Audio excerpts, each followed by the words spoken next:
Malapit nyo na makita ang finished product ng ating shoe repair. Ayan po, paikot po yan tayo, pulidong pulido, quality. Ayan, lapit na po tayo matapos, unti na lang. Ilang pahina lang yan. Ito po, panoodin nyo lang po. Habang walang customer, ito po ginagawa ko pag may nagpapagawa ng shoe repair para makatulong din tayo sa ating kapwa. Kaya pakisuportahan niyo po ang ginagawa ko vlog o YouTube para marami pa tayong matulungan. Maraming salamat po sa inyong pagtangkilik sa Beryl Barbershop.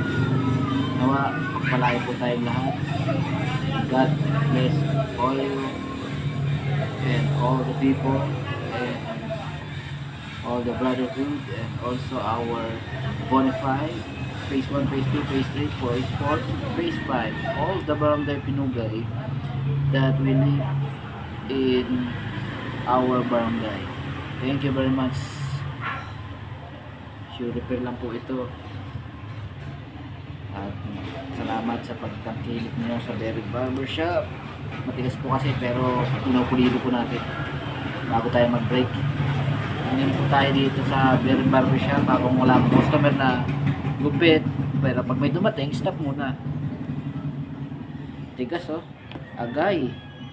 Halos maputol na itong tali natin pero iniingatan natin para quality. Pagkaganda niya, mapa-finish product na.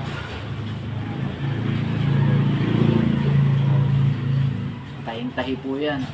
Bukang-buka po ito nakaraan. Talagang pangit po yung pagka-dikit pero may tahi na. Quality. Kaya nang angat-angat yan. Hindi talaga ito aangat.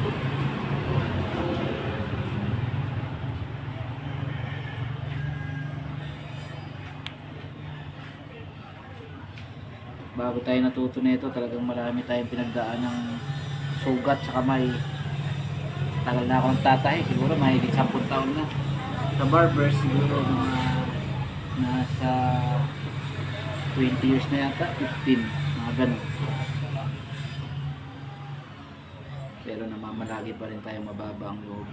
Huwag po tayong magyayabang, huwag po tayong mga hamak ng tao. What love ng Israel rin na mas magaling tayo sa kanila. Mas magaling pa rin po sila dahil iba-iba lang po ng talent. Ganoon lang po yun.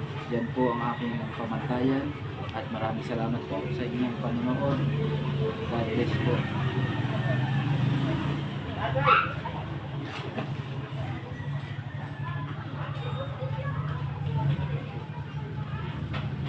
Tinitibay ko yung lock natin para may lock.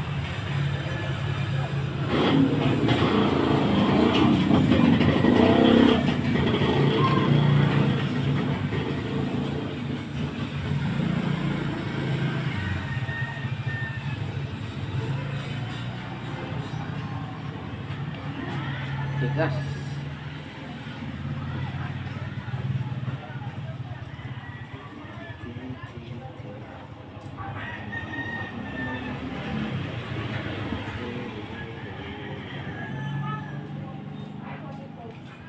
Buhol na buhol at lak na lak.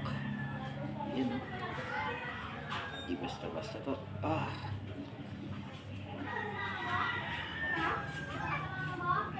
Tigas.